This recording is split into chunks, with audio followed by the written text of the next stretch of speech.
Good morning बच्चों, ये class 12 के लेक्चर रिकॉर्ड कर रहे हैं, ठीक है। तो स्टार्ट करते हैं। तो कैसे हैं आप लोग? स्टार्ट करते हैं। तो कैसे हैं आप लोग? स्टार्ट करते हैं। एक इन्फॉर्मेशन है, सैटरडे और संडे शायद ये जब तक तुम ये लेक्चर देखोगे तब तक तो तुमको ये इन्फॉर्मेशन मिल ही जाएगा। सैटरडे और संडे जनता करती है, मतलब सैटरडे और संडे को लेक्चर अपलोड नहीं कर पाएंगे। तो देखते हैं, एक लेक्चर आज अपलोड कर लेते हैं, एक लेक्चर कल अपलोड कर लेंगे। सैटरडे संडे 2 दिन का टाइम मिल जाएगा जिसमें क्या करेंगे, प्रॉब्लम्स सॉल्व कर लेंगे बहुत सारे, ठीक है। कोशिश करते हैं, देखते हैं। अच्छा, तो कैसे हैं आप लोग से स्टार्ट करते हैं। अब मेरे पास ऐसा कुछ मैं पढ़ा था, electric field because of a finite charge rod. Finite charge rod के कारण हमने को क्या करना है, इलेक्ट्रिक फील्ड कैलकुलेट करना सिखाया है, ठीक है। जिसमें फॉर्मूला क्या आता था, k lambda upon r। k lambda upon r का मतलब होता था परपेंडिकुलर डिस्टेंस, ऐसा ही था ना।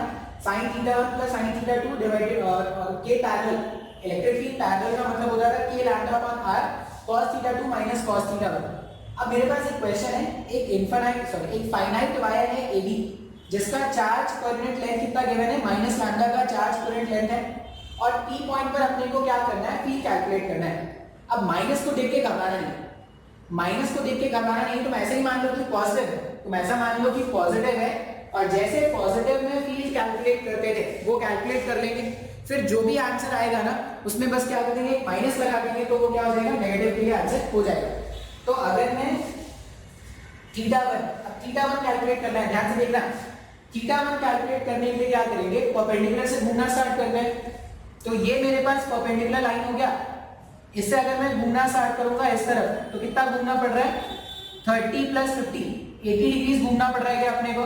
तो थीटा 1 का वैल्यू जो इस क्वेश्चन में होना चाहिए वो होना चाहिए 80 डिग्रीज। मैंने इससे पहले लेक्चर बताया था। अच्छा, थीटा 2 फाइंड आउट करने के लिए हमें जस्ट ऑपोजिट डायरेक्शन में घूमना होता है। अगर जस्ट ऑपोजिट सेंस में आप घूमना स्टार्ट करोगे तो ऐसे घूमोगे घूमोगे घूमोगे घूमोगे, कुछ नहीं मिला कुछ नहीं मिला कुछ नहीं मिला, यहां पर जाके मिल रहा है। कितना घूमना पड़ रहा है, 330 डिग्रीज घूमना पड़ रहा है। तो थीटा 2 के प्लेस में क्या रख देंगे, थीटा 1 80 डिग्रीज रख देंगे, और थीटा 2 के प्लेस में 330 डिग्रीज रख देंगे। फिर ये r का मतलब ये परपेंडिकुलर डिस्टेंस होता था ना, डेरिवेशन के हिसाब से ये जो परपेंडिकुलर लेंथ होता था वो r है। अभी हमारे पास ये लेंथ नहीं गिवन है, r नहीं गिवन है, लेकिन मुझे ये पता है कि यहां से यहां का जो लेंथ है वो a है, और ये एंगल 30 डिग्री का बताया गया है। अगर ये 90 डिग्री है, ये a है, ये 30 है, इसको यूज करके अपन क्या कर सकते हैं, r का वैल्यू कैलकुलेट कर सकते हैं क्या। अगर मैं ये ट्रायंगल देखता ना, ये PA और ये C, मान लो ये triangle PCA, in triangle PCA अगर मैं लिखूं, मुझे r का वैल्यू चाहिए। r का वैल्यू मतलब हो गया, ये बेस हो गया, तो मैं लिख देता हूं cos 30। cos 30 का वैल्यू क्या हो जाएगा, cos 30 हो जाएगा, बेस हमारे पास है r और हाइपोटेनस हमारे पास है a, मतलब r के प्लेस में a cos 30 सब्स्टिट्यूट कर देंगे। अब ध्यान से देखो, मुझे k पता, लैम्डा पता, r पता, थीटा 1 पता, थीटा 2 पता, मैं सारे वैल्यूज कैलकुलेट कर सकता हूं क्या। अब माइनस देख के घबराना नहीं है, आप ऐसा सोचना कि अगर प्लस होता तो p पर फील्ड कुछ ऐसा होता, एक कंपोनेंट इधर जाता, एक कंपोनेंट इधर जाता। अब because of this minus charge के कारण क्या हो जाएगा, जो कंपोनेंट ऊपर जा रहा था वो नीचे चला जाएगा, और जो कंपोनेंट इधर है वो इधर आ जाएगा। तो जो भी आप आंसर फाइंड करोगे बस उसमें माइनस लगा देना, तो ये तुम्हारा क्या होगा, आंसर होगा। मैं बार बार आपको वार्न कर रहा हूँ, मतलब वार्न करना धमकी देना नहीं होगा, मैं बार बार आपको समझा रहा हूँ कि इस तरह क्वेश्चन एग्जाम में आते हैं, ठीक है। आपको ये दो फॉर्मूलाज ऑलमोस्ट हर बच्चे को याद रहता है, लेकिन इसको अप्लाई कैसे करना है ये ज्यादा इंपॉर्टेंट है। अब डेफिनेटली अगर ये क्वेश्चन पूछा जाएगा तो cos 80 का वैल्यू या sin 80 का वैल्यू को गिवन होगा, क्योंकि अगर वो नहीं पता होगा तो क्वेश्चन को सॉल्व नहीं कर पाएंगे। ये क्वेश्चन का पहला पार्ट था क्या, आज के दिन का पहला क्वेश्चन समझ में आया क्या, हाँ या ना, ठीक है। अब क्या करते हैं, कुछ और क्वेश्चन देखते हैं इसमें। क्वेश्चन नंबर 2, नेक्स्ट क्वेश्चन देखते हैं। इस तरह से ना इनफाइनाइट चार्ज रॉड रखा हुआ है, ठीक है, और इसका जो चार्ज है वो क्या है, प्लस लैम्डा, जो इस तरह से यूनिफॉर्मली डिस्ट्रीब्यूटेड है। बात समझ में आ रहा है। अब ये जो प्लस चार्ज रॉड है ये ऐसे रखा हुआ है, और इसके ऊपर एक m मास जिसका चार्ज कितना है, स्मॉल q मैंने प्लेस करके रखा है, और ये बोला गया है कि ये जो m मास है ना वो इक्विलिब्रियम है। Find d for equilibrium of charge q, मतलब ये जो चार्ज q है ये इक्विलिब्रियम में, इक्विलिब्रियम में होने का मतलब चार्ज क्यू पे लगने वाला नेट फोर्स अपने को क्या करना पड़ेगा, 0 दिखाना पड़ेगा। तो कितने सेपरेशन पे रखा जाए, ये जो चार्ज रॉड है, यहाँ पे चार्ज रॉड जो AB है, AB से कितने ऊपर आप m मास और चार्ज क्यूब को प्लेस करोगे जिससे क्या हो जाए, वो जो चार्ज क्यूब हो वो इक्विलिब्रियम हो, यही अपने को पूछना है। बात समझ में आ रहा है। अब अगर जब भी इक्विलिब्रियम के बारे में बात किया जाए, इक्विलिब्रियम में हम क्या बोलते हैं कि अगर ऑब्जेक्ट पे लगने वाला नेट फोर्स, अगर ऑब्जेक्ट पे लगने वाला नेट फोर्स 0 हो जाए तो इक्विलिब्रियम हो जाता है क्या। अब फोर्सेस देखते हैं, इसका इक्विलिब्रियम चाहिए मुझे। हमने चार्ज रॉड के कारण किसी पॉइंट पे फील्ड कैलकुलेट करना सीखा था ना, ई परपेंडिकुलर और ई पैरेलल, दो कंपोनेंट्स निकाले थे। अच्छा, अब अगर उसी रॉड को इनफाइनाइट कर देते थे तो θ1 और θ2 का वैल्यू क्या होता था, टेंडिंग टू 90 डिग्री हो जाता था। इसे हमने ये देखा था कि ई पैरेलल का जो कंपोनेंट होता था वो 0 हो जाता था, सिर्फ ई परपेंडिकुलर कंपोनेंट बचता था। क्या वो कंपोनेंट बचता था जो चार्ज रॉड के परपेंडिकुलर है। तो इस वाले केस में भी अगर आप देखोगे, इस पूरे के कारण जो भी फील्ड, अब ये पॉजिटिव चार्ज है ना, पॉजिटिव चार्ज से फील्ड जो होता है वो हमेशा दूर की तरफ जाता है, तो इससे भी दूर जाएगा ऐसे, इससे भी दूर जाएगा ऐसे। ये बात समझ में आता है ना। फील्ड का डायरेक्शन कैसे जानेंगे, फील्ड का डायरेक्शन जानने के लिए क्या करो, +1 कूलम का चार्ज लाके रख दो। +1 कूलम के चार्ज पर जो भी फोर्स का डायरेक्शन होता है वही क्या होगा, फील्ड का डायरेक्शन होगा। तो अगर मुझे यहाँ पर फील्ड का डायरेक्शन जानना है, इसके कारण अगर यहाँ पर फील्ड का डायरेक्शन जानना होगा तो वो ऊपर होता है, इस तरह से फील्ड जो होता वो ऊपर होता। और इस फील्ड का मैग्नीट्यूड अगर मैं इसके कारण लिखता तो इसके कारण जो फील्ड है, फील्ड को क्या लिखते, फील्ड का वैल्यू होता है k lambda upon r। sin 90 plus sin 90 दोनों मिला के क्या हो जाएगा, 2 हो जाएगा। तो 2k लैम्डा अपॉन r होता है क्या, इसे मैंने डेरिवेशन में तुमको बताया है। बात समझ में आ रहा है। अभी एक चीज एकदम ध्यान से देखना है, ये इलेक्ट्रिक फील्ड का इंपॉर्टेंस क्या है, क्यों फाइंड करना सीख रहे हैं इलेक्ट्रिक फील्ड। हमने ये देखा कि जो फोर्स होता था दो चार्जेस के बीच में, जो फोर्स होता था, फोर्स का वैल्यू ऐसे कैलकुलेट करते थे k q1 q2 upon r square. एक मिनट, मुझे कोई कॉल आ रहा है, ठीक है। फील्ड की इंपॉर्टेंस समझने की, फील्ड का इंपॉर्टेंस क्या है। फोर्स, दो चार्जेस के बीच में जब फोर्स कैलकुलेट किया था तो ऐसा लिखा था क्या, k capital Q small q divided by separation का स्क्वायर, ऐसा ही लिखा था ना। ये स्मॉल q अगर मैं टेस्ट चार्ज मानता था और मैं इसको नीचे रख के डिवाइड कर दूं तो force per unit test charge capital KQ upon r square, ऐसा लिख सकते हैं। ये जो force per unit test charge था इसी को तो इलेक्ट्रिक फील्ड बोला था। मतलब electric field for a point charge, capital Q, electric field point charge के लिए KQ upon K capital Q upon r square आया था। हाँ या ना, बात समझ में आ रहा है। अब इलेक्ट्रिक फील्ड की इंपॉर्टेंस क्या है, क्यों कैलकुलेट करना सीख रहे हैं। जब मुझे फोर्स कैलकुलेट करना आता ही है और आप बोलो कि दोनों को कैलकुलेट करने का तरीका भी एक जैसा है, तो अलग से आप कैलकुलेट करना क्यों सिखा रहे हो इलेक्ट्रिक फील्ड। अब मान लो मैं बोल रहा हूं कि मेरे पास क्या है, एक सिस्टम ऑफ चार्जेस है, मेरे पास क्या है, एक सिस्टम ऑफ चार्जेस है ऐसे Q1 Q2 और Q3, ठीक है। Q1 Q2 Q3 और यहां पर एक चार्ज रखा है कैपिटल स्मॉल q। मुझे स्मॉल q पर क्या करना है, नेट फोर्स कैलकुलेट करना है। अभी ध्यान से समझना क्या बता रहा हूं मैं यहाँ पर। मुझे स्मॉल q जो चार्ज है इस पे लगने वाला नेट फोर्स कैलकुलेट करना है। अब फोर्स कौन कौन अप्लाई करेगा, Q1 अप्लाई करेगा, Q2 अप्लाई करेगा, Q3 अप्लाई करेगा। जितने भी फोर्सेस होंगे सारे फोर्सेस को जब आप वेक्टरली ऐड कर दोगे, सुपरपोजिशन प्रिंसिपल हम जानते हैं ना, जितने भी फोर्सेस हैं सारे फोर्सेस को अगर मैं वेक्टरली ऐड कर दूंगा तो कैपिटल Q पे लगने वाला मुझे नेट फोर्स मिल जाएगा। फोर्स को कैलकुलेट करने का एक और तरीका है, क्या, ये जो रिलेशन है यहाँ पर F अपॉन Q, ये जो F अपॉन Q है इसी को तो इलेक्ट्रिक फील्ड बोला था ना हमने। ये Q को अगर मैं इधर भेज दूं तो फोर्स जो होगा उसको Q times of electric field लिख सकते हैं। ये इन दोनों के LHS को मैंने यूज किया, इन दोनों LHS को जब मैंने यूज किया तो मैं क्या देख रहा हूं, फोर्स जो है उसको charge times of electric field लिख सकते हैं क्या। सर इसका क्या मतलब है, इसका ये मतलब है कि मान लो मेरे पास एक ऐसा सिस्टम ऑफ चार्ज था, मेरे पास Q1 Q2 Q3 का एक सिस्टम ऑफ चार्ज है, मुझे Q पर, स्मॉल q पे लगने वाला नेट फोर्स कैलकुलेट करना है। मैं क्या करता हूं, इस Q1 के कारण, Q2 के कारण और Q3 के कारण किसी तरह से मान लो यहाँ पर अगर फील्ड मुझे मिल जाए, अगर इस पॉइंट पे फील्ड अगर मुझे मिल गया है तो इस पॉइंट पे जो फील्ड है उसको इस पॉइंट पे रखा हुए चार्ज से अगर मैं मल्टीप्लाई कर दूं तो मुझे क्या मिल जाएगा, नेट फोर्स मिल जाएगा क्या? हाँ या ना? बात समझ में आ रहा है क्या? अब मैंने क्या बताया था कि मान लो एक सोर्स चार्ज है कैपिटल Q एक सोर्स चार्ज है, इससे स्मॉल r सेपरेशन पर, इससे स्मॉल r सेपरेशन पर एक small q amount of charge रखा हुआ है। अब दोनों कैपिटल Q और स्मॉल q के बीच में जब फोर्स कैलकुलेट करते हो तो ऐसा लिखते हैं ना K capital Q small q upon r square, ऐसा ही लिखते हैं ना। मान लो मैं स्मॉल q नहीं रख के यहाँ पर r सेपरेशन पर स्मॉल q नहीं रख के अगर मैं 2q चार्ज रखता, मैं 2 टाइम्स ऑफ q रखता, जैसे मैं ये जो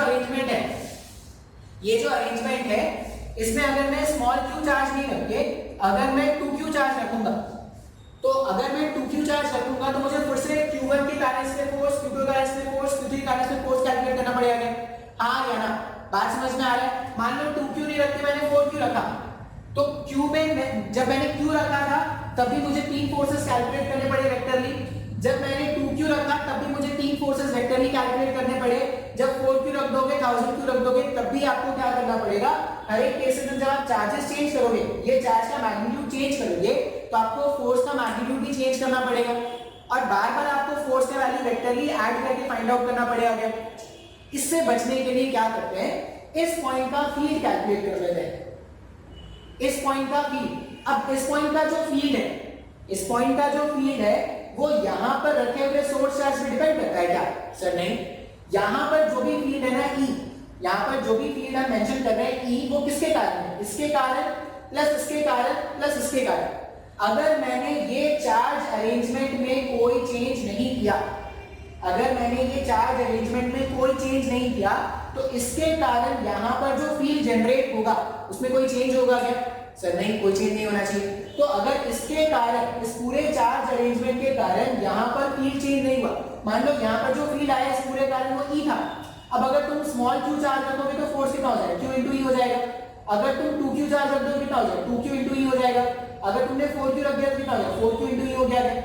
इसका मतलब क्या है, अगर किसी भी पॉइंट पर मुझे इलेक्ट्रिक फील्ड पता है तो वहां पर अगर मैं एक चार्ज लाके रख दूं तो वो चार्ज पर कितना फोर्स लगेगा वो कैलकुलेट करना बहुत ही इजी हो जाएगा। क्या बात समझ में आ रहा है क्या?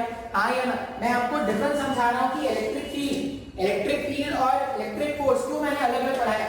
जब हम इलेक्ट्रिक फोर्सेस के बारे में बात करते हैं तो वो दोनों चार्जेस की प्रॉपर्टी होती है, सोर्स चार्ज और टेस्ट चार्ज, दोनों चार्जेस की प्रॉपर्टी है। ठीक है, अच्छा फिर हमने डिफाइन किया था इलेक्ट्रिक फील्ड। इलेक्ट्रिक फील्ड जो था वो सिर्फ सोर्स चार्ज की प्रॉपर्टी थी क्या? टेस्ट चार्ज की प्रॉपर्टी तो थी नहीं, जैसे यहाँ पे देखो F/Q। तो अगर ये सिर्फ सोर्स चार्ज की प्रॉपर्टी है तो मैंने क्या बोला कि ऐसा मान लेते हैं सिस्टम ऑफ चार्ज है Q1 Q2 और Q3 और इस पूरे के कारण मैंने क्या किया, एक पॉइंट पर यहाँ पर मैंने इलेक्ट्रिक फील्ड फाइंड आउट कर लिया और मुझे इस पूरे कारण जो इलेक्ट्रिक फील्ड मिला वो E है। अब यहाँ पर क्या चार्ज लाके रखने वाले हैं, यहाँ पर टेस्ट चार्ज क्या लाके रखने वाले हैं, इस बात पर इस फील्ड का जो स्ट्रेंथ है वो डिपेंड करता है क्या? नहीं, फील्ड का स्ट्रेंथ जो है वो तो इसके कारण डिपेंड कर रहा है। इसका मतलब ये है कि कभी भी कोई गिवन चार्ज सिस्टम है, कोई गिवन चार्ज सिस्टम है, अगर मैंने उसके कारण, गिवन चार्ज सिस्टम के कारण किसी भी पॉइंट पर इलेक्ट्रिक फील्ड फाइंड आउट करके रख लिया है, तो जैसे मैं टेस्ट चार्ज रिप्लेस करूंगा मैं फोर्स के मैग्नीट्यूड को सिंपली क्या लिख सकता हूं, magnitude of test charge into electric field at that point लिख सकते हैं क्या? तो इलेक्ट्रिक फील्ड की इंपॉर्टेंस समझ में आ रही है। किसी भी पॉइंट पर इलेक्ट्रिक फील्ड अगर तुमको पता है, मतलब वहां पर रखे हुए टेस्ट चार्ज का फोर्स तुम कैलकुलेट कर सकते हो किस फॉर्मूले से? Q into E के फॉर्मूले से। ये बहुत इंपॉर्टेंट रिजल्ट है। जब आप कूलम्बिक फोर्स लिखते हो, कूलम्बिक फोर्स दोनों चार्जेस की प्रॉपर्टी है, टेस्ट चार्ज की भी, सोर्स चार्ज की भी। अब ऐसा जरूरी नहीं है कि टेस्ट चार्ज हमेशा एक सिंगल चार्ज हो, एक अरेंजमेंट ऑफ चार्ज भी हो सकता है क्या? अब अगर मैं बोल रहा हूं कि मेरे पास एक सिंगल चार्ज है या अरेंजमेंट ऑफ चार्ज है, सबके कारण मुझे फील्ड पता है किसी पॉइंट का, अब उस फील्ड, उस पॉइंट पर तुम क्या करो, एक टेस्ट चार्ज लाके रख दो, तो वो टेस्ट चार्ज कितना फोर्स एक्सपीरियंस करेगा वो सिंपली Q into E के फॉर्मूले से कैलकुलेट कर सकते हैं क्या? तो अब मुझे लगता है कि इलेक्ट्रिक फील्ड का इंपॉर्टेंस तुमको समझ में आया है। किसी भी पॉइंट पर, ये हिंदी में देख लेना, इलेक्ट्रिक फील्ड का इंपॉर्टेंस क्या है, किसी भी पॉइंट पर अगर इलेक्ट्रिक फील्ड का स्ट्रेंथ पता है तो वहां पर टेस्ट चार्ज क्या फोर्स एक्सपीरियंस करेगा उसको सिंपली Q into E के मल्टीप्लिकेशन से फाइंड आउट किया जा सकता है। मतलब अगर किसी पॉइंट पर इलेक्ट्रिक फील्ड पता है तो वहां पर टेस्ट चार्ज कितना फोर्स एक्सपीरियंस करेगा वो भी पता है। कैसे पता है? इलेक्ट्रिक फील्ड को टेस्ट चार्ज के मैग्नीट्यूड से मल्टीप्लाई कर दो, फोर्स का वैल्यू मिल जाएगा। डायरेक्शन के लिए क्या करेंगे? डायरेक्शन के लिए अगर पॉजिटिव चार्ज है, अगर पॉजिटिव चार्ज है तो वो फील्ड के डायरेक्शन में होगा, जिस डायरेक्शन में इलेक्ट्रिक फील्ड है उस डायरेक्शन में फोर्स होगा। और अगर नेगेटिव चार्ज है, अगर तुमने टेस्ट चार्ज नेगेटिव रख के रखा है तो जिस डायरेक्शन में फील्ड होगा उसके ऑपोजिट फोर्स का डायरेक्शन होगा। ये सब अभी एग्जांपल्स करेंगे, क्वेश्चंस करेंगे तो आपको समझ में आने वाला है, ठीक है। अच्छा, अब इसीलिए क्या करेंगे, मैंने वो जो पॉइंट है ना, वो जो क्वेश्चन मेरे पास गिवन है, सपोज वो जो पॉइंट है उसको मैं एक नाम दे देता हूं P। तो P पॉइंट पर मैंने एक M मास का चार्ज रखा है जिसका चार्ज का मैग्नीट्यूड कितना है, स्मॉल q। आई होप ये जो मैंने समझाया होगा वो अभी वो समझ में आया है। अगर नहीं समझ में आया है तो लेक्चर को दोबारा देखना, दोबारा चौबारा जितनी बार देखना है, ठीक है। वंस मोर, ऐसा वंस मोर जब तक मन करे ना वंस मोर करते रहना। ऐसे 1 2 3 वंस मोर ऐसे पढ़ते रहना। अब यहाँ मुझे मान लो ये पॉइंट P है, इस पॉइंट P पे इस चार्ज अरेंजमेंट के कारण मैं इलेक्ट्रिक फील्ड कैलकुलेट कर सकता हूं क्या? इस चार्ज अरेंजमेंट के कारण पॉइंट P पर जो इलेक्ट्रिक फील्ड होता है वो होता है k लैम्डा अपॉन r। अच्छा, ये r परपेंडिकुलर डिस्टेंस होता है, इस केस में जो परपेंडिकुलर डिस्टेंस है वो स्मॉल d है क्या? तो अगर इस पॉइंट पर, ये पॉइंट P पर मुझे इलेक्ट्रिक फील्ड पता है तो मैं ऐसा लिख सकता हूं ना, force on test charge because of charge rod. वो जो चार्ज रॉड है उसके कारण वो जो टेस्ट चार्ज है स्मॉल q का, उस पर अगर मुझे फोर्स कैलकुलेट करना होता तो मैं magnitude of test charge into electric field because of charge rod ऐसा लिख सकते हैं क्या? अभी मैंने समझाया था ये तुमको। तो जो फोर्स ये एक्सपीरियंस करेगा, अब यहाँ पे जो q है ये पॉजिटिव चार्ज है ना, पॉजिटिव चार्ज क्या करेगा, जिस डायरेक्शन में फील्ड होता है उस डायरेक्शन में फोर्स एक्सपीरियंस करेगा। तो यहाँ पर ये फोर्स एक्सपीरियंस करने वाला है, मैं फील्ड नहीं हटा दे रहा हूँ, क्यों? क्योंकि मुझे फोर्स से मतलब है। ये जो टेस्ट चार्ज है ये फोर्स एक्सपीरियंस करेगा इस फील्ड के कारण, जिसको q into e से लिखते हैं। e का magnitude 2k lambda upon d था, 2k लैम्डा अपॉन d को मैंने स्मॉल q से मल्टीप्लाई कर दिया तो मुझे फोर्स का वैल्यू मिल गया। तो इलेक्ट्रोस्टैटिक फोर्स जो है इसका वैल्यू कितना आ रहा है, q या 2k lambda upon d times of small q, ऐसा ही कुछ होगा क्या? अच्छा, इसके अलावा और कौन सा फोर्स लग रहा है? तो इसका खुद का वेट, ये जो मास m है इसका खुद का वेट mg भी नीचे लग रहा होगा क्या? इसके अलावा और कोई फोर्स है क्या? नहीं, और कोई फोर्स नहीं है, कहीं पे कोई कांटेक्ट नहीं है, कोई नॉर्मल नहीं है, कोई टेंशन नहीं है। अगर कांटेक्ट होता, नॉर्मल का टेंशन होता वो भी दिखाना पड़ता। तो बहुत ही शांति पूर्वक से आपको क्या करना पड़ेगा, जितने भी फोर्सेस दिखेंगे वो आपको मेंशन करना पड़ेगा। एक भी फोर्स गायब करोगे तो तुम्हारे सही आंसर आने के चांसेस गायब हो जाएंगे। फॉर इक्विलिब्रियम, अगर मुझे इक्विलिब्रियम चाहिए, फॉर इक्विलिब्रियम mg का value 2k lambda upon d into small q इसके इक्वल होना चाहिए क्या? इसको अगर आप सिंपलीफाई कर दोगे तो d का वैल्यू कितना आ जाएगा, 2k lambda q divided by mg। मतलब चार्ज q को, ये जो चार्ज स्मॉल q है उसको कितने डिस्टेंस पे रखेंगे अपन, उसको रखेंगे 2k lambda upon mg into q।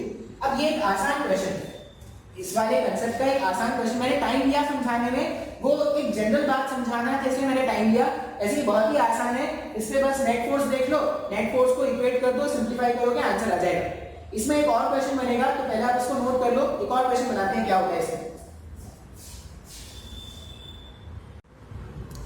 देखो सेम डायग्राम में क्वेश्चन क्या होता है, मैंने डी का वैल्यू कैलकुलेट कर लिया था, इतने सेपरेशन पे अगर आप चार्ज को रखोगे इस चार्ज रॉड से तो इस पे लगने वाला नेट फोर्स क्या हो जाएगा, बैलेंस आउट हो जाएगा। मतलब mg जो है वो कूलम्बिक फोर्स से बैलेंस आउट हो जाएगा। अब अगर मैं d को कम ज्यादा करना स्टार्ट करूं, ध्यान से देखना, अगर मैं d को कम ज्यादा करना स्टार्ट करूं, मान लो मैंने ये जो चार्ज था ना इसको ऊपर ले जाते हैं, इसको क्या करते हैं, कुछ तो x अमाउंट से ऊपर ले जाते हैं। अगर इसको आप कुछ x अमाउंट से ऊपर ले जाओगे तो जैसे ही x अमाउंट से आप इसको ऊपर ले गए, आपने अगर इसको x अमाउंट ऊपर ले गए तो ये जो फोर्स है ये क्या हो जाएगा, d प्लस x हो जाएगा। फोर्स जो यहाँ पर आएगा वो d प्लस x हो जाएगा। अगर तुमने d को इंक्रीज किया तो ये जो फोर्स है इसका खुद का मैग्नीट्यूड कम हो गया है। समय को नहीं समझ में आ रहा है कुछ भी। मैंने क्या बोला कि ये जो चार्ज था यहाँ पर n, q d सेपरेशन पे रखा है अगर, तो उस पे लगने वाला नेट फोर्स कितना है, 0 है। अब क्या करते हैं, उसको d सेपरेशन से थोड़ा ज्यादा सेपरेशन पे कर दिया। मान लो उसको x दूरी और रखते हैं, मतलब d पे पहले था, x डिस्टेंस और बढ़ा दो। अगर x डिस्टेंस और बढ़ा दोगे तो जो फोर्स आएगा, अब परपेंडिकुलर डिस्टेंस कितना d प्लस x का हो जाएगा। अगर तुमने ये इंक्रीज किया, अगर तुमने डिनोमिनेटर को इंक्रीज किया तो जो फोर्स है, फोर्स का वैल्यू घटना स्टार्ट हो जाएगा। इसका मतलब अगर मैं इसको स्लाइटली ऐसे x अमाउंट से डिस्प्लेस करके अगर रिलीज करता तो जो ऊपर के डायरेक्शन का फोर्स है वो कम हो गया। mg पे कोई फर्क पड़ा क्या? नहीं सर, mg तो अभी भी उतना ही है। इसका मतलब जो ऊपर के मैग्नीट्यूड का जो ऊपर डायरेक्शन का फोर्स है उसका मैग्नीट्यूड कम हो गया और जो डाउनवर्ड डायरेक्शन का फोर्स है उसका मैग्नीट्यूड ज्यादा हो गया। तो जो डाउनवर्ड डायरेक्शन का फोर्स है उसको वापस से नीचे लेके आएगा। बात समझ में आ रहा है? मान लो मैंने इसको x नीचे लाया होता, अगर मैंने इसको x नीचे लाया होता तो ये d माइनस एक्स होता है। अगर ये d माइनस एक्स हुआ मतलब क्या हो गया, ऊपर के डायरेक्शन का जो फोर्स है इस वाले पॉइंट पर mg और कूलम्बिक फोर्स एक दूसरे को बैलेंस कर रहे थे। अब जैसे नीचे ला दोगे mg पे कोई फर्क नहीं पड़ा है, लेकिन d माइनस एक्स के कारण ये फोर्स बढ़ जाएगा क्या, मतलब एक नेट फोर्स ऊपर की तरफ आ जाएगा। तो तुम अगर इसको स्लाइड डिस्प्लेसमेंट ऊपर कर दो या स्लाइड डिस्प्लेसमेंट नीचे लाके छोड़ दो, दोनों ही केसेस में एसएचएम एग्जीक्यूट करना स्टार्ट करेगा। अब अगर एसएचएम एग्जीक्यूट करेगा तो इसका टाइम पीरियड कैलकुलेट करना है। और ऐसे क्वेश्चन हमने बहुत सारे किए हैं क्या, जब भी इस तरह से एसएचएम इन्वॉल्व करते हैं तो हमें क्या ढूंढना होता है, जो भी एक्स्ट्रा फोर्स जनरेट हो रहा है वो ढूंढना होता है। एक्स्ट्रा फोर्स को मास इनटू एक्सेलरेशन से इक्वेट करते हैं, k इनटू x के फॉर्मेट का इक्वेशन बनाते हैं, सिंपलीफाई करने से आंसर आ जाता है क्या? हाँ या ना? तो यहाँ पर क्या करते हैं, इस क्वेश्चन में अपने को टाइम पीरियड कैलकुलेट करना है। टाइम पीरियड क्यों कैलकुलेट करना है ये बात समझ में आ रहा है क्या? हमने क्या देखा था, एट पॉइंट P सबसे पहला काम क्या करना होता है, इक्विलिब्रियम फोर्स इक्वेशन लिखना होता है। एट पॉइंट P एसएचएम बार बार आ रहा है, ठीक है। इलेक्ट्रोस्टैटिक्स में बहुत सारे ऐसे क्वेश्चन होंगे जिसमें एसएचएम बार बार आ रहा है। एसएचएम तुमने थोड़ा देर टाइम पहले ही पढ़ा है, तो एसएचएम का जो भी तुमने नोट्स, अब मैं इसलिए बोल रहा हूँ कि नोट्स बनाना बहुत ज्यादा इंपॉर्टेंट है। अब तुम दोबारा से लेक्चर देखने जब बैठे होगे ना, बहुत टाइम कंज्यूमिंग है, लेकिन अगर तुमने नोट्स प्रॉपर्ली बना के रखा हुआ है तो तुमको हेल्प मिलेगा। इसलिए अभी भी क्या करो, नोट्स बनाया करो, बहुत ज्यादा जरूरी है ये। एट पॉइंट P एसएचएम की क्वेश्चन कैसे सॉल्व करते थे, सबसे पहले इक्विलिब्रियम पॉइंट रिलेशन या मीन पोजीशन फोर्स रिलेशन लिखते थे। At point P mg was equal to 2k lambda into small q divided by d। Equilibrium position में यही था ना, ठीक है। if the charge is displaced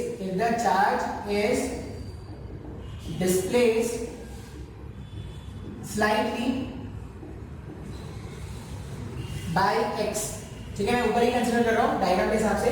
if the charge is displaced slightly by x, अगर तुमने चार्ज को slightly displace कर दिया x से, तो ऊपर के डायरेक्शन में जो फोर्स है, वो हो जाएगा 2k lambda q divided by d plus x, ऐसा कुछ हो जाएगा क्या। डाउनवर्ड डायरेक्शन में जो फोर्स है वो क्या है, अभी भी mg है। अगर ये सेपरेशन इंक्रीज हुआ मतलब ये फोर्स का मैग्नीट्यूड कम हो गया, इसका मतलब नेट फोर्स डाउनवर्ड डायरेक्शन में आ जाएगा क्या? हाँ या ना? नेट फोर्स डाउनवर्ड डायरेक्शन में आएगा। अच्छा, हम क्या करेंगे, नेट फोर्स कैलकुलेट करना है। नेट फोर्स को क्या लिखेंगे, अच्छा डायरेक्शन कैसे बोलते थे, जिस डायरेक्शन में आप डिस्प्लेसमेंट करोगे उसको पॉजिटिव मानना है, मतलब ये वाला फोर्स पॉजिटिव रखेंगे और mg को नेगेटिव रख देंगे। तो नेट फोर्स को क्या लिखा जाएगा, नेट फोर्स को लिख देंगे 2k lambda q d plus x, 2k lambda q d plus x minus mg। इस तरह से नेट फोर्स कैलकुलेट करेंगे। अब नेट फोर्स को k into x के ऑर्डर में अरेंज करना होता है। अब ध्यान से देखना है इसको k into x के ऑर्डर में कैसे लाएंगे, तो थोड़ा अप्रोक्सीमेशन करना पड़ता है, थोड़ा कैलकुलेशन करना पड़ता है। ये समझ में आया क्या इतना? एसएचएम के क्वेश्चन बहुत ही आसान होते हैं और एक पैटर्न है क्वेश्चन को सॉल्व करने का। अगर आपको पैटर्न पता है मतलब आप क्वेश्चन सॉल्व कर सकते हो। मेरे पास इक्विलिब्रियम फोर्स रिलेशन क्या था कि mg जो है वो 2k lambda upon d times of q है। मैं क्या करता हूं ना, ये 2k लैम्डा q के प्लेस में ऐसा भी लिख सकते हैं क्या, 2 के लैम्डा के प्लेस में लिख दो mg टाइम्स ऑफ d, ऐसा लिख दे रहे हैं। तो यहां पर मैं रिप्लेस कर देता हूं mg fnet। अगर मैं fnet का वैल्यू कैलकुलेट करूं तो कितना हो जाएगा m इंटू जी इंटू डी। देखो कैलकुलेशन तुमको अपने हिसाब से करना है, जैसे तुमको अच्छा लगे वैसे कैलकुलेशन करो। आप टाइम पीरियड तभी कैलकुलेट कर पाओगे जब आप नेट फोर्स को माइनस ऑफ के इंटू एक्स के ऑर्डर में लिख रहे हो। अगर आपने माइनस के इंटू एक्स के ऑर्डर में इक्वेशन नहीं बनाया तो आप नेट फोर्स नहीं कैलकुलेट कर पाओगे। मैंने 2 के लैम्डा क्यू को क्या कर दिया mg इंटू डी से रिप्लेस कर दिया, divided by d plus x minus mg।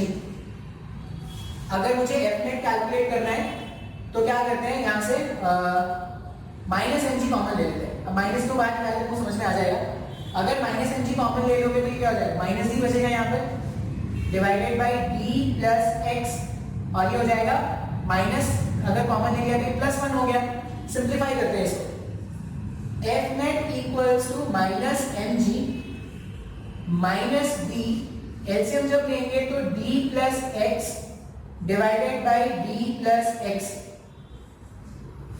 ये माइनस d से ये कुछ मिस्टेक हो रहा है क्या, नहीं सही, माइनस d से प्लस d कैंसिल आउट कर देंगे तो मेरे पास fnet जो बन रहा है ना सॉल्व करने के बाद, fnet सॉल्व करने के बाद कितना बन रहा है हमारे पास, fnet का ऐसा आ रहा है माइनस ऑफ m इंटू जी, ऊपर में मेरे पास क्या बच रहा है, ऊपर में मेरे पास बच रहा है x, और डिनोमिनेटर में मेरे पास बच रहा है d प्लस एक्स। अब ये जो x होता है ये d के सामने बहुत छोटा होता है, क्या स्लाइड डिस्प्लेसमेंट करते हैं तो d के सामने इस x को नेग्लेक्ट किया जा सकता है। अब जैसे ही नेग्लेक्ट कर दोगे ना तो fnet का इक्वेशन आपको ये आता हुआ दिखेगा, fnet equals to minus mg upon d times of x। f equals to minus of k into x का ऑर्डर का फोर्स दिख रहा है क्या, f equals to minus of k into x के ऑर्डर का फोर्स अगर देखना स्टार्ट हो गया तो ओमेगा स्क्वायर लिख लेंगे। ओमेगा स्क्वायर क्या लिखेंगे, जो भी x के साथ मल्टीप्लाइड होता है वो ओमेगा स्क्वायर होता है। अब इसके बाद सॉल्व करना बहुत ही आसान है, आपको जो भी कलाकारी करनी थी वो यहीं पे करना था, ठीक है। इस तरह से आप क्या करोगे k इंटू एक्स के फॉर्मेट में फोर्स लेके आओगे, आपको अपनी कलाकारी यहीं पर दिखानी थी। मैं इस fnet को क्या लिखूंगा, fnet equals to minus omega square times of x होता है, नहीं क्या होता है माइनस के इंटू एक्स का टाइप का ऑर्डर का होता है। इस fnet को क्या लिख दोगे, mass into acceleration minus k इसको mg बाई डी रहने दो, mg by d into x. ये m से ये गायब हो सकता है ना, तो एक्सेलरेशन का वैल्यू आ रहा है minus g upon D times of x। अगर ये एक्सेलरेशन हो गया इसका मतलब ओमेगा स्क्वायर जो है वो g अपॉन डी है। अगर ये ओमेगा स्क्वायर है तो टाइम पीरियड कितना हो जाएगा, 2 pi root over of d upon g। ये क्या होगा, तुम्हारा आंसर होगा। ये एक तरीका है आंसर लिखने का। इसी आंसर को आप एक और तरीके से लिख सकते हो, क्यू क्यू के टर्म्स में लिख सकते हो। कैसे, b बाई जी का वैल्यू जो है वो ऊपर वाली इक्वेशन से फाइंड कर लो। ये d है ना, अगर ये d है मेरे पास तो क्या करते हैं, मुझे d अपॉन जी का वैल्यू फाइंड करना है। यहां पर भी g से डिवाइड कर देना और यहां पर भी g से डिवाइड करना, कर सकते हैं क्या ऐसा। तो ये जो d अपॉन जी है, ये जो d अपॉन जी है इसका वैल्यू हो जाएगा 2k lambda cube divided by mg square.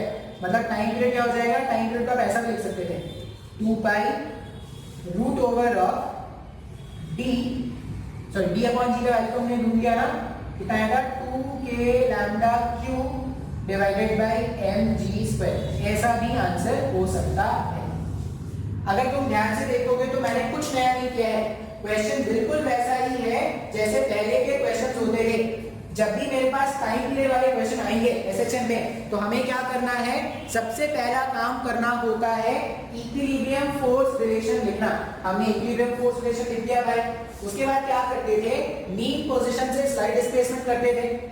Mean position से स्लाइड डिस्प्लेसमेंट करने के बाद नेट फोर्स ढूंढना होता है। अब नेट फोर्स ढूंढने के लिए थोड़ी बहुत कलाकारी करनी पड़ेगी। अगर तुम कलाकारी नहीं कर पाओगे तो तुम नेट फोर्स नहीं ढूंढ पाओगे। एक बार अगर तुमने नेट फोर्स ढूंढ लिया, एक बार अगर तुमने नेट फोर्स ढूंढ लिया तो नेट फोर्स को क्या करते हैं, मास इनटू एक्सेलरेशन से इक्वेट करते हैं। अब एक्सेलरेशन और x में जो रिलेशन आएगा तो जो भी x के साथ लगा हुआ होता है वो ओमेगा स्क्वायर होता है। एक बार ओमेगा स्क्वायर मिल गया तो टाइम पीरियड मिल जाएगा।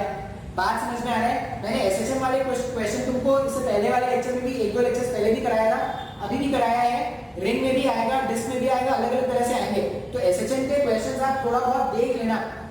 अगर तुम्हारे पास प्रॉपर नोट्स है तो तुमको ज्यादा प्रॉब्लम नहीं होगा, अगर तुम बार बार लेक्चर देखोगे तो तुम समझ लेना भाई कैसे करना है तुमको।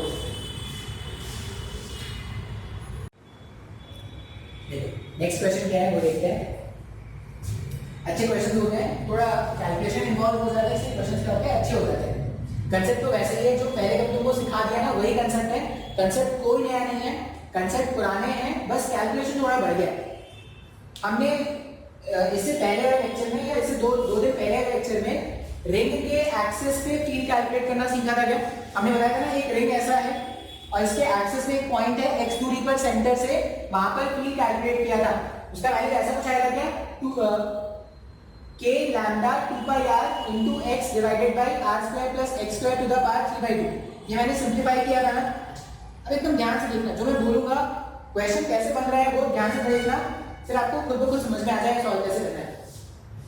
मान लो मुझे इस रिंग के कारण, ये जो रिंग के कारण किसी x दूरी पर फील्ड का फॉर्मूला मेरे पास है। मान लो मैं बोल रहा हूं कि मुझे फील्ड का वैल्यू 0 चाहिए, मुझे फील्ड का वैल्यू 0 चाहिए, तो उसके लिए क्या कर सकता हूं, अगर मैं x को 0 रख दूं, x को अगर तुम 0 रख दोगे तो 0 multiplied by any value, 0 multiplied by any value 0 हो जाएगा। इसका मतलब at the centre of the ring, पहले हम तो क्या लिख सकते हैं, at the centre of the ring, ring के सेंटर पर, at the centre of the ring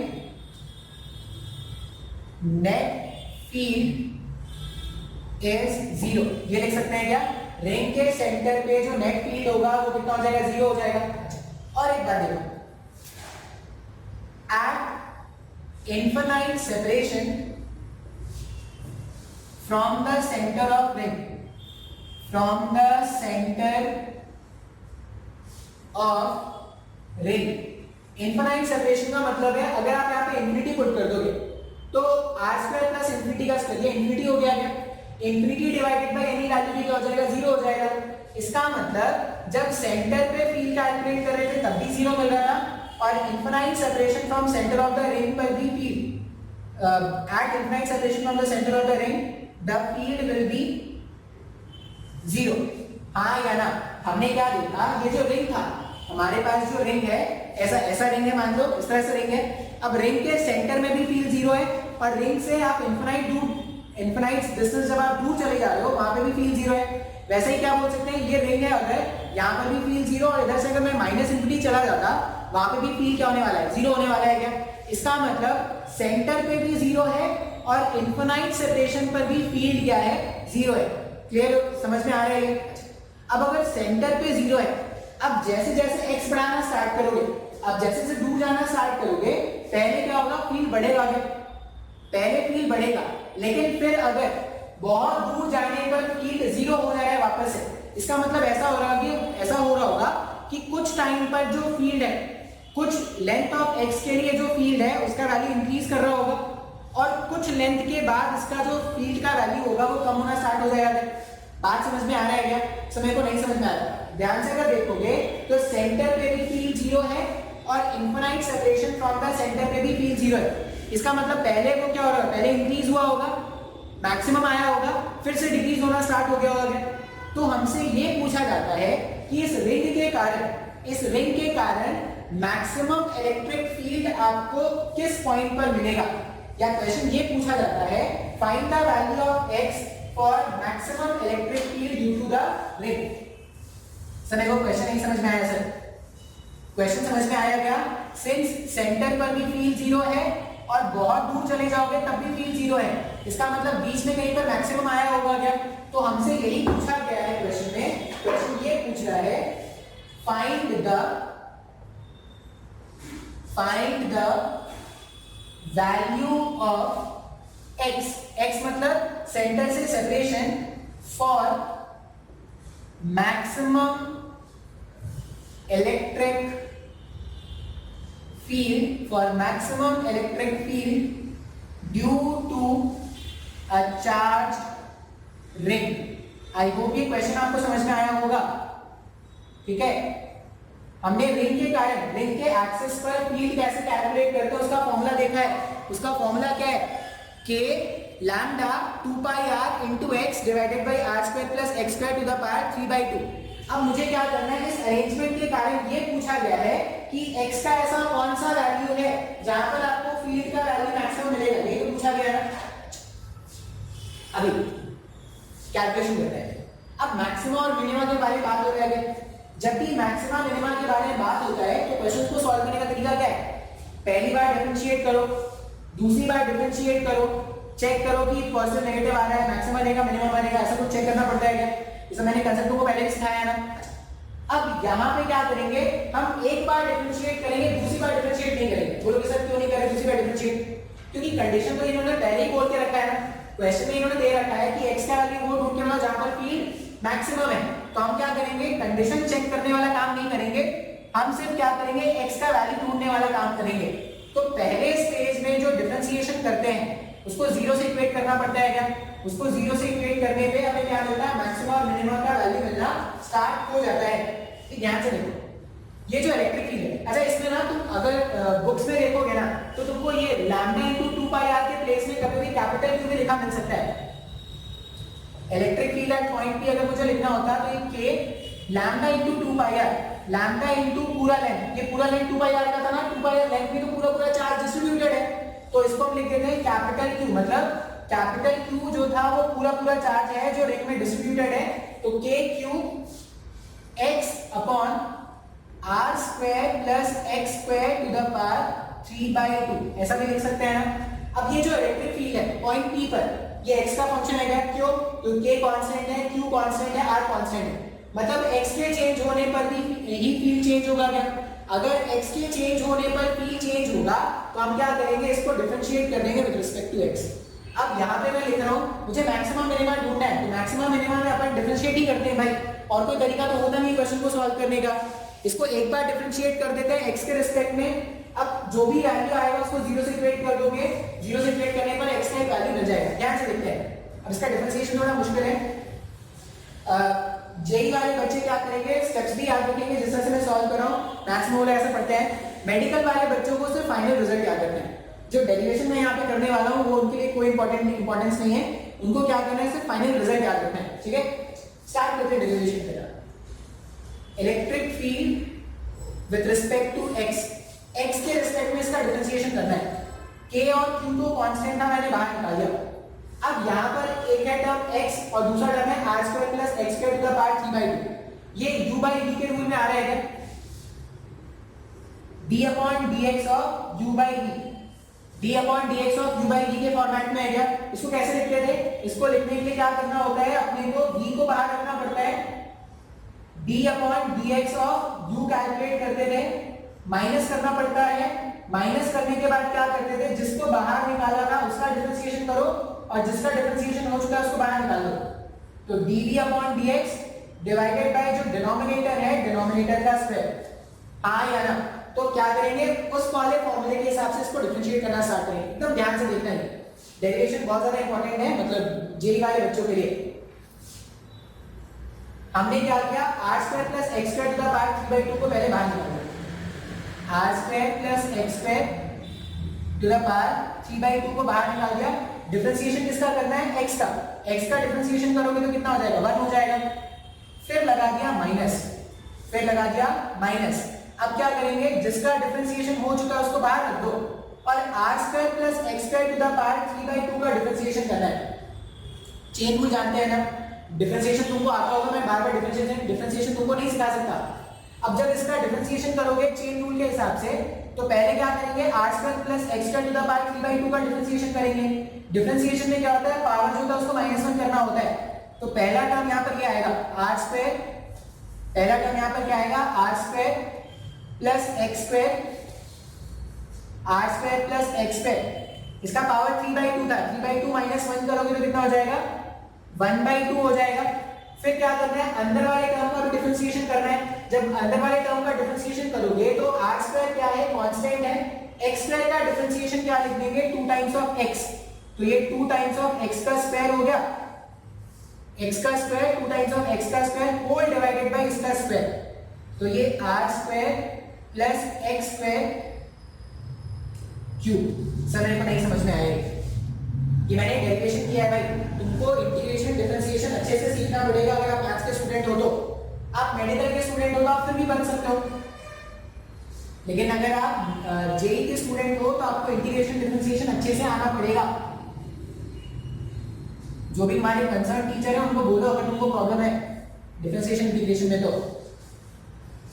अब क्या करते हैं, मैक्सिमम मिनिमम, अब एक और बार डिफरेंशिएट करना पड़ता है ना, एक और बार डिफरेंशिएट करने से सिर्फ कंडीशन चेक करते हैं कि मैक्सिमम मिलेगा या मिनिमम मिलेगा।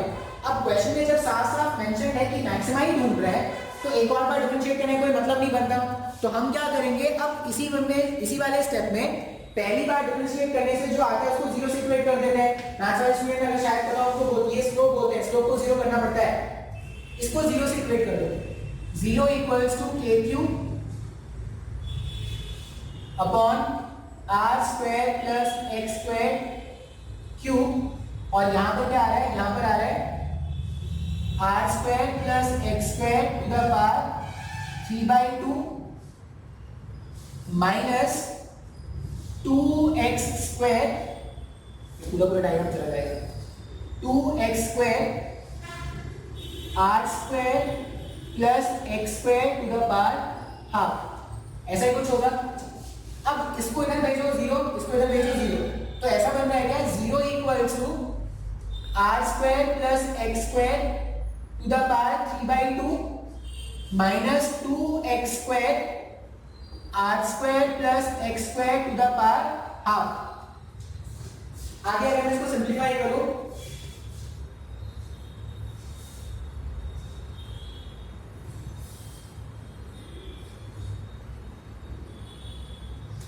आगे अगर इसको सिंप्लीफाई करें तो इस वाले टर्म को उधर भेज देते हैं, 2x square r square plus x square का power half equals to r square plus x square. ये 3/2 को मैं ऐसा भी लिख सकता हूं क्या, r square plus x square और पावर हाफ 1 + 1/2 3/2। ये टर्म और ये टर्म अगर मैं कैंसिल आउट कर दूं तो यहां पे क्या बच रहा है, कैंसिल आउट हो गया मेरे पास, 2 भी आना, 2 आ गया, 2 है यहाँ पर, ये 2x स्क्वायर है, ये टर्म और ये टर्म कैंसिल आउट होगा। मैंने सही से डिफरेंशिएशन किया ना, 2x स्क्वायर ये कैंसिल आउट होगा, x square equals to r square आ रहा है, कुछ तो मिस्टेक हो रहा है, कैलकुलेशन चेक करना पड़ेगा यार। यार इंटीग्रेशन में एक छोटा सा स्टेप मिस हो गया। ये वाला जो इंटीग्रेशन मैंने किया था ना, r square plus x square to the power 3/2, तो उसमें क्या होता है, पावर जो होता है वो सामने आके मल्टीप्लाई भी होता है ना, तो ये 3/2 सामने आके मल्टीप्लाई भी होगा, ठीक है। जैसे r square plus x square to the power 3/2 था, तो पहले तो r square plus x square to the power 3/2 का जब आप डिफरेंशिएशन करोगे तो जो पावर वाला टर्म होता है वो सामने आके मल्टीप्लाई हो जाता है, तो यहाँ पर ना 3/2 भी होना चाहिए था। आप क्या करना, इससे पहले वाले स्लाइड में, इससे पहले वाला जो होगा वहां पे भी आप इसको करेक्ट कर लेना। जब आप करेक्ट कर लोगे तो ये 3/2 यहाँ पर भी आएगा, ये 2 से ये 2 कैंसिल कर दो, ये 2 से ये 2 कैंसिल कर दो। अब इस पूरे टर्म को जब इधर भेजोगे तो कितना आ रहा है, 3x स्क्वायर है, यहाँ पर 3x स्क्वायर है, r square plus x square, अब रिजल्ट आ जाएगा, ये 3x square equals to r square plus x square, x square अगर इधर भेज दिया जाए तो 2x स्क्वायर हमारे पास आर स्क्वायर के बराबर आ रहा है। इसका मतलब x का वैल्यू ढूंढ रहे थे ना, तो x के प्लेस में क्या लिखेंगे, x square equals to r square divided by 2, या x का वैल्यू जो आएगा वो हो जाएगा plus minus r divided by √2। बात समझ में आ रहा है क्या? अब मेडिकल वाले बच्चों को ये जो मैंने डेरिवेशन बताया वो नहीं याद रखना है, जेई वाले बच्चों को डेरिवेशन याद रखना है। और आप जो मैंने मिस्टेक किया था वो मत करना, जो पावर वाला टर्म होता है उसको सामने आके मल्टीप्लाई भी करना होता है। जब आप इसको सॉल्व करोगे तो ये देखोगे कि r/√2 प्लस माइनस में हमें क्या मिल जाएगा, फील्ड मैक्सिमम मिल जाएगा, ठीक है। ये डेटा आपको याद रखना है। अब क्या बोल रहे हैं, ये रिंग है, अगर रिंग के सेंटर पे फील्ड 0, यहां से इनफाइनाइट सेपरेशन पे फील्ड 0, यहां से इनफाइनाइट सेपरेशन पे फील्ड 0, मैक्सिमम कहां पे मिल रहा है, r/√2 पे। मतलब यहाँ से r by root two length पे और यहाँ से r by root two length पे हमें फील्ड का वैल्यू क्या मिलेगा, मैक्सिमम मिलेगा। अब वो जो मैक्सिमम फील्ड है उसका वैल्यू क्या है, अगर मुझे वो कैलकुलेट करना है तो हम क्या करते हैं, x का वैल्यू फील्ड वाले फॉर्मूले में x के प्लेस में अगर r बाई रूट टू रख देंगे तो जो फील्ड आएगा उसका मैक्सिमम वैल्यू मिल जाएगा। क्या मैक्सिमम कहां पर आना है, तो x equals to plus minus r by root two पर मैक्सिमम आना है, ये कंडीशन हो गया। और मैक्सिमम वैल्यू क्या है वो फाइंड करने के लिए आपको x का वैल्यू सब्स्टिट्यूट करना पड़ेगा। मैक्सिमम मिनिमम का कांसेप्ट अगर आपको याद है तो आपको समझ में आ रहा होगा, नहीं तो आपको हवा ही नहीं लग रहा कि क्या चल रहा है। अब तुमको लगेगा सर आप समझ में तो आ नहीं रहा है सर कुछ भी, क्या करेंगे, एक चैनल का सब्सक्रिप्शन खरीद लेंगे, अकेडमी, ठीक है, सब्सक्रिप्शन खरीद लेंगे चैनल का, देखेंगे नहीं लेकिन इसकी कोई आइडिया नहीं, खरीद कर रखेंगे। देखो जो तुम्हारा काम है ना वो तुम ही कर सकते हो, कोई और नहीं कर सकता। बधेरे चैनल खरीद कर रख लोगे इससे कोई फायदा नहीं होने वाला। किसी भी इंस्टेंट पे जो इलेक्ट्रिक फील्ड मिला था पॉइंट P पर वो आया था KQX r square plus x square to the power 3/2, ऐसा कुछ आया था क्या। अब मुझे इस फील्ड का मैक्सिमम वैल्यू जानना है, इलेक्ट्रिक फील्ड पॉइंट P का अगर मुझे मैक्सिमम वैल्यू जानना है तो मुझे पता है जब x का वैल्यू r/√2 है तब जो वैल्यू आएगा वही मैक्सिमम होगा। तो यहाँ पर क्या करेंगे, KQ r/√2, KQ r/√2 यहाँ पर रख दो r square plus r square by 2 to the power 3/2। अगर इसको सिंप्लीफाई कर दिया जाए थोड़ा, इलेक्ट्रिक फील्ड मैक्सिमम ये कितना आ जा रहा है, KQR डिवाइडेड बाई √2 इधर आ गया, r square plus r square, ये 3r स्क्वायर बाई 2 हो गया ना, तो 3r स्क्वायर बाई 2 ये मेरे पास आ रहा है 3r स्क्वायर डिवाइडेड बाई 2 और इसका पावर 3/2, ऐसा ही कुछ होगा। इसको और अच्छा बना सकते हैं, और अच्छा कैसे बना सकते हैं, इलेक्ट्रिक फील्ड P पर मैक्सिमम जो होगा वो क्या हो जाएगा, इसको अगर मैं पहले इसका क्या करना है, स्क्वायर रूट कर दो फिर इसका क्यूब कर दो, तो KQR को तो एज इट इज रहने दिया, √2 को भी एज इट इज रहने देते हैं। इसका अगर मैं स्क्वायर रूट करूं, ये √3 √2 और ये r, अब सबका स्क्वायर, तो ये इसका स्क्वायर हो जाएगा 3 √3, r का क्यूब हो जाएगा यहाँ पर, और ये क्या हो जाएगा 2 √2, ये हो जाएगा 2 √2 से ये √2 गायब कर सकते हैं, 2 को अगर ऊपर भेज देंगे तो वैल्यू देखो कितना आ जाएगा, वैल्यू क्या आ जाएगा हमारे पास, मैक्सिमम फील्ड का इलेक्ट्रिक एट P मैक्स का वैल्यू जो आ रहा है वो हो जाएगा 2KQR, ये r से r की कैंसिल हो जाएगा 3 √3 r स्क्वायर, ये मेरे पास मैक्सिमम फील्ड का वैल्यू आ रहा है जो कहां पे आएगा, r प्लस माइनस √2 के वैल्यू पर आएगा। ठीक है, इतना ही रहने देते हैं आज, नेक्स्ट लेक्चर में और सीखेंगे। देखो मैंने कुछ क्वेश्चंस कराए हैं, अब जो एसएसएम वाला जो क्वेश्चन है ना, जो मैंने तुमको इसमें कराया, इसमें भी एसएसएम वाला क्वेश्चन बन सकता है, कैसे बनेगा बाद में देखते हैं, नेक्स्ट क्लास में देखेंगे। ठीक है, अभी इतना ही।